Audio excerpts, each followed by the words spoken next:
வணக்கம்.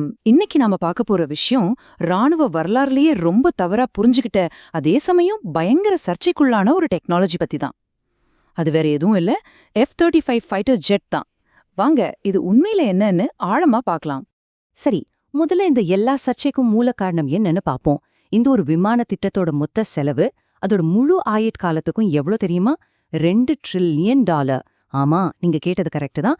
2க்கு அப்புறம் 12 சைஃபர் போட்டா வர்ற நம்பர்.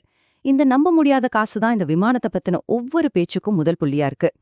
இவ்ளோ காசு செலவு பண்ணிருக்காங்க, அப்போ கண்டிப்பா இதுதான் உலகத்திலே பெஸ்ட் ஃபைட்டர் ஜெட்டா இருக்கும்னு நீங்க நினைக்கலாம் இல்லையா?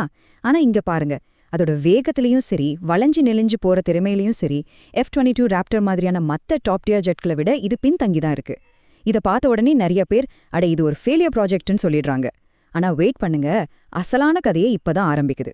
ஏன்னா இந்த விமானத்தை ஒரு புதுவிதமான யோசனையில வடிவமைச்சிருக்காங்க. அந்த யோசனை என்ன தெரியுமா? நீங்க எதிரி விமானத்தோட நேருக்கு நேரா மோதுற ஒரு டாக் ஃபைட்டுக்குள்ள போயிட்டீங்கனாலே நீங்க ஏதோ ஒரு தப்பு பண்ணிட்டீங்கன்னு அர்த்தம்.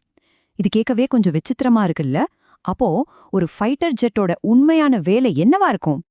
இங்கதான் நாம F-35 பாக்குற கண்ணோட்டத்தையே மாத்தணும்.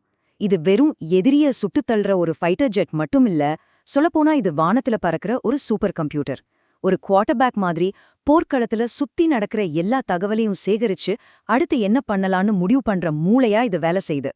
இந்த விமானத்தோட கேம் சேஞ்சரே சென்சார் ஃபியூஷன்ங்கிற டெக்னாலஜி தான். அப்படின்னா என்னன்னு சிம்பிளா சொல்றேன்.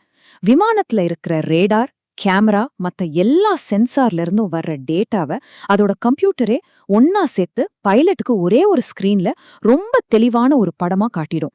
இது எவ்ளோ பெரிய விஷயம்னு புரியணும்னா முதல்ல பழைய ஜெட்ல எப்படி இருந்துச்சுன்னு பார்க்கணும். பழைய ஜெட்லெல்லாம் பைலட் தான் ஒரு மனுஷன், சூப்பர் கம்ப்யூட்டர் மாதிரி வேலை செய்யணும். யோசிச்சு பாருங்க, ரேடார்ல என்ன தெரியுது, இன்ஃப்ராரெட் சென்சார் என்ன சொல்லுது, எனிமி எங்கிருந்து வரான்னு வார்னிங் வருதான்னு, இப்படி பல ஸ்கிரீனை பார்த்து அந்த எல்லா தகவலையும் அவரோட முழால நொடியில ஒன்னு சேர்த்து அப்புறம்தான் ஒரு முடிவெடுக்கணும். இது எவ்வளோ பெரிய ப்ரெஷர்! ஆனா F-35ல இந்த எல்லா கஷ்டமான வேலையையும் அந்த ஜெட்டே செஞ்சு முடிச்சிடுது. இதனால பைலட்டோட மனச்சுமை பயங்கரமா குறையுது.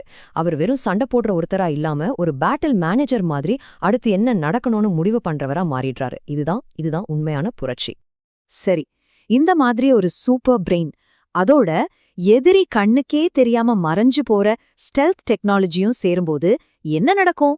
எதிரிக்கு நீங்க இருக்கிறதே தெரியாது, ஆனா உங்களுக்கு எதிரிய பத்தின எல்லா டீட்டெயிலும் தெரியும். அப்போ இது எவ்வளவு பெரிய அட்வான்டேஜ்னு யோசிச்சு பாருங்க.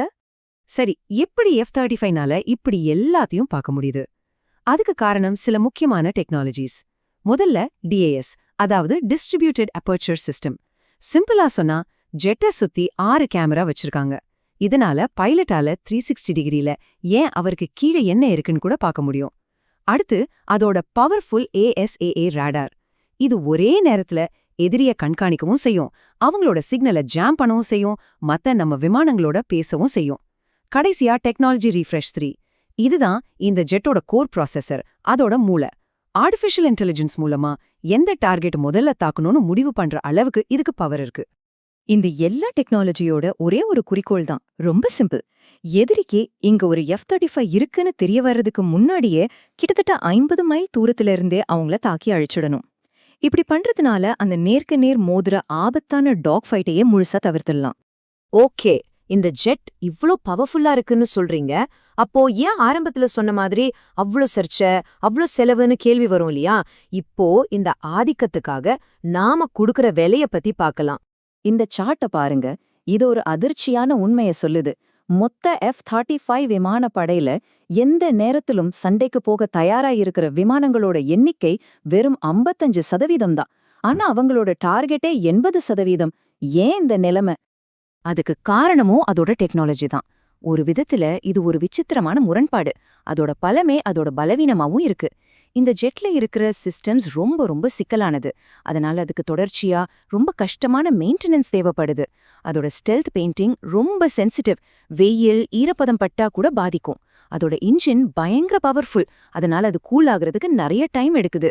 இது எல்லாத்தையும் விட பெரிய பிரச்சனை கன்கரன்சி. அதாவது விமானத்தை முழுசா டிசைன் பண்ணி முடிக்கிறதுக்கு முன்னாடியே உற்பத்தி ஆரம்பிச்சிட்டாங்க. இதனால முதல்ல செஞ்ச விமானங்களை எல்லாம் அப்புறமா திரும்பவும் மாத்தி அமைக்க வேண்டியதா போச்சு. இது செலவையும் நேரத்தையும் பயங்கரமா அதிகரிச்சிடுச்சு. ஆனா F-35யோட கதை இதோட முடியல. சொல்லப்போனா அதோட அடுத்த கட்ட பரிணாமம் இனிதான் ஆரம்பிக்க போகுது. எதிர்காலத்துல இது வெறும் ஒரு ஃபைட்டர் ஜெட்டா மட்டும் இருக்காது. இது அடுத்த தலைமுறை வான்வழி போருக்கான ஒரு கமாண்ட் சென்டரா மாறப்போகுது. எதிர்கால போர்க்களத்தை கற்பனை பண்ணி பாருங்க. F-35 பைலட் ஒரு பேட்டில் மேனேஜரா இருப்பாரு. அவருக்கு கீழே ஒரு ட்ரோன் கூட்டமே அவரோட விங்மன் மாதிரி பறக்கும். எல்லா ஆபத்தான வேலைகளையும் இந்த ட்ரோன்கள் செய்யும். F-35 மட்டும் பாதுகாப்பான தூரத்துல இருந்து ஒட்டுமொத்த போரையும் கண்ட்ரோல் பண்ணும். இது கடைசியா நம்மள ஒரு முக்கியமான கேள்விக்கு கொண்டு வருது. ட்ரோன்களும் ஆர்டிஃபிஷியல் இன்டெலிஜென்ஸும் இவ்ளோ வேகமா வளர்ந்து வர்றத பார்த்தா, ஒருவேளை அமெரிக்கா தயாரிக்கிற கடைசி மனுஷன் ஓட்டுற ஃபைட்டர் ஜெட் இந்த F-35 தானா? இத பத்தி நீங்க என்ன நினைக்கிறீங்க? வான்வழி போரோட எதிர்காலம் எப்படி இருக்கும்?